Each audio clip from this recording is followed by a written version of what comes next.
Ahoj, krásný den. Tak, v tomto povídání bych ráda rozvedla trochu víc do hloubky příspěvek, který jsem sdílela nedávno na Instagramu a týkal se mého pohledu na doplňky stravy, které ženy ve velkém v menopauze vyhledávají v domnění, že jim mohou pomoci zmírnit ty nepříjemné symptomy menopauzy.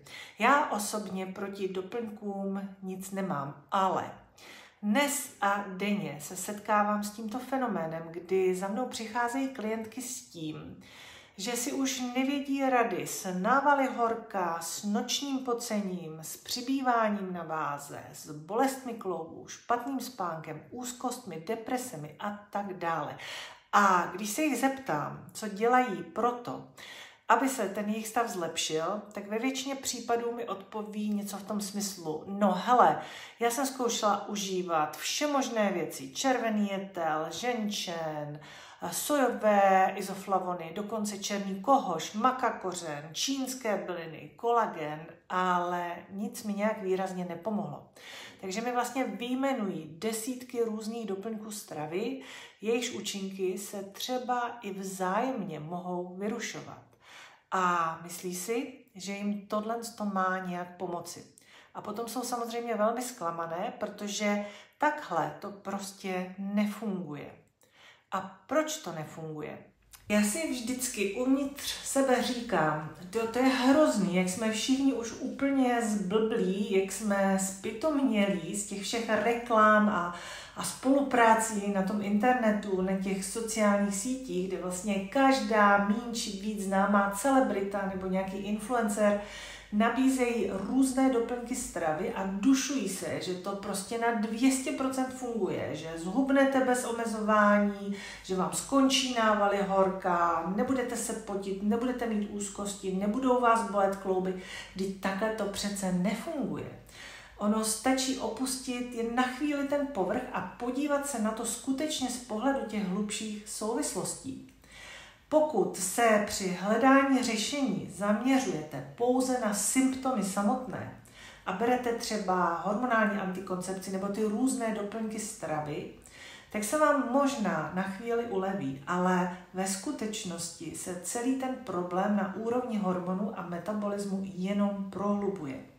Je prostě potřeba hledat a řešit ty příčiny. Představte si, že váš dům má praskliny ve zdech, které se stále zvětšují a prohlubují. A teďkon ty různé doplňky stravy nebo ta hormonální antikoncepce jsou jako horší anebo lepší tapeta, která ty praskliny dočasně zakryje. Možná se vám na chvíli uleví, ale ty praskliny se pod tou tapetou budou postupně zvětšovat, protože příčina problému, to, proč ty zdi domu praskají, tedy ta špatná základová deska, zůstává nevyřešená. Mnoho žen ale pořád doufá, že ty drahé doplňky pomohou zvládnout návaly horka, noční pocení, úzkosti, přibírání na váze a tak dále. Ale samotné doplňky stravy k vyřešení problému prostě ve většině případů skutečně nestačí. A já vám řeknu proč.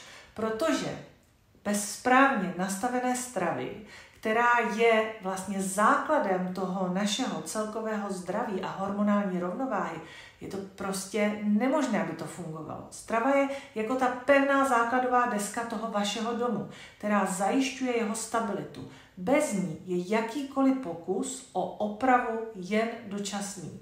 A smutný na tom je, že mnoha ženám tohle ale úplně stačí. Než aby opravili ty základy, tak jim prostě stačí ta krásná tapeta.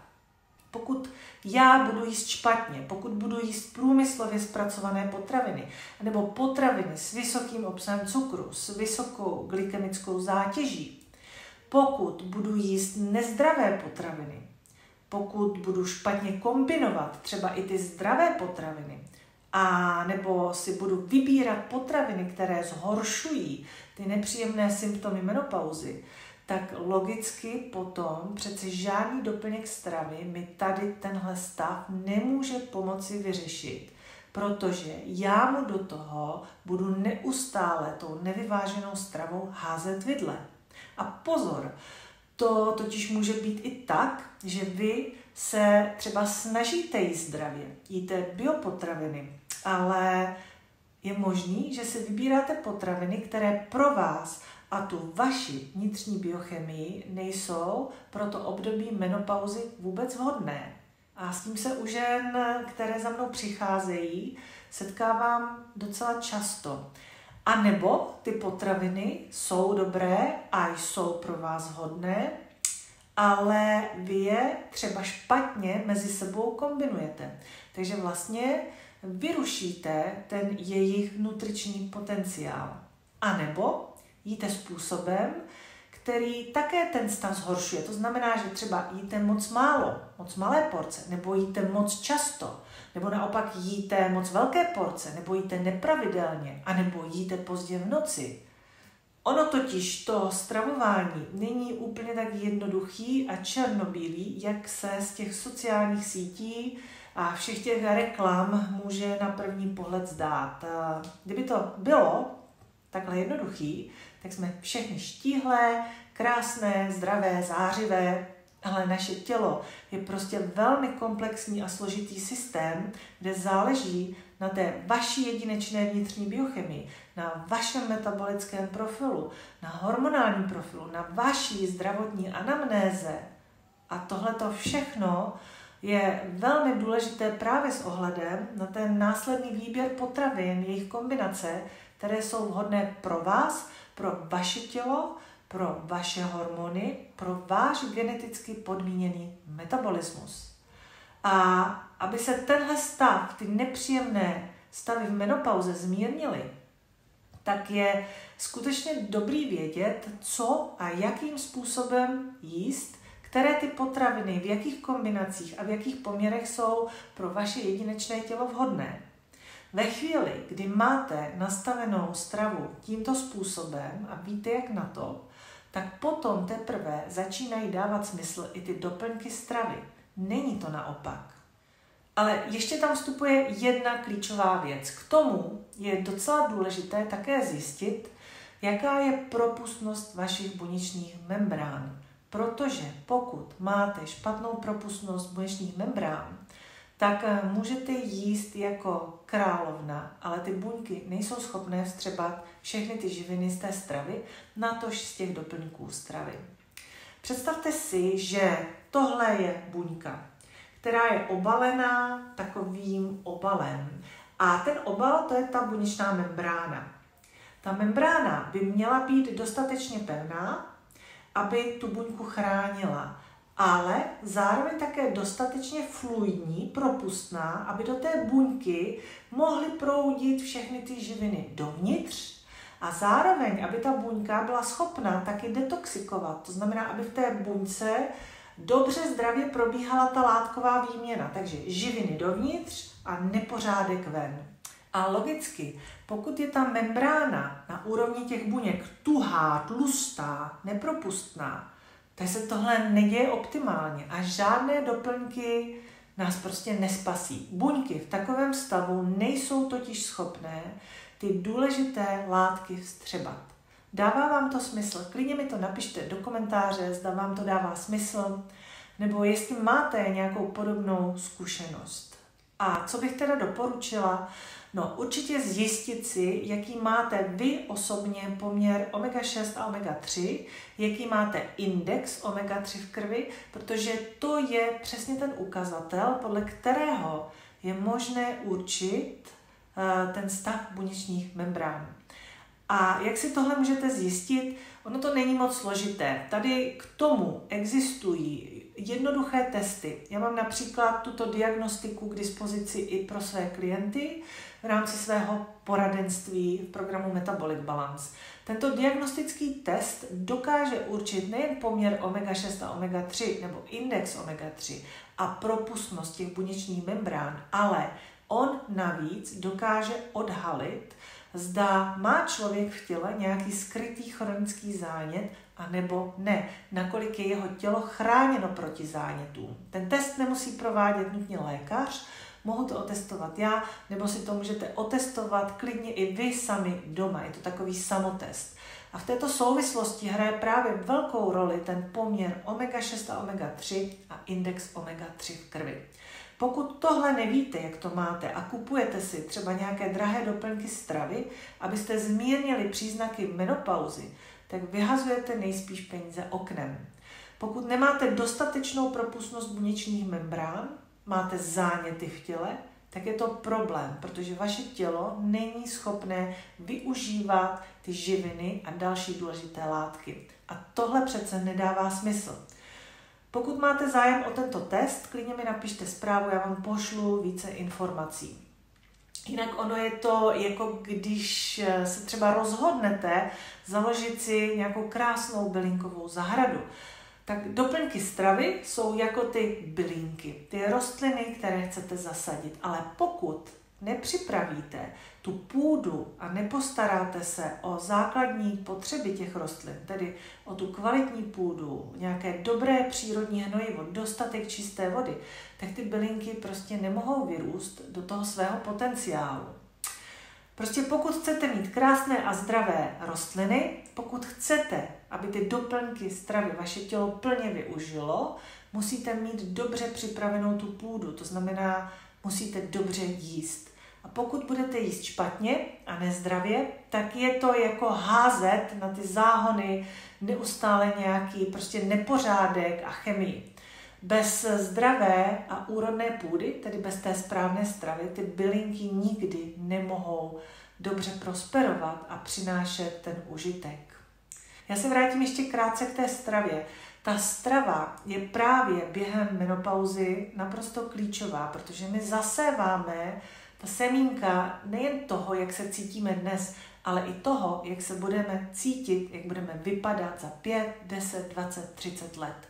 Pokud ta základová deska nebude dostatečně a včas opečovaná, tak to zlepšení se často nemá jak dostavit.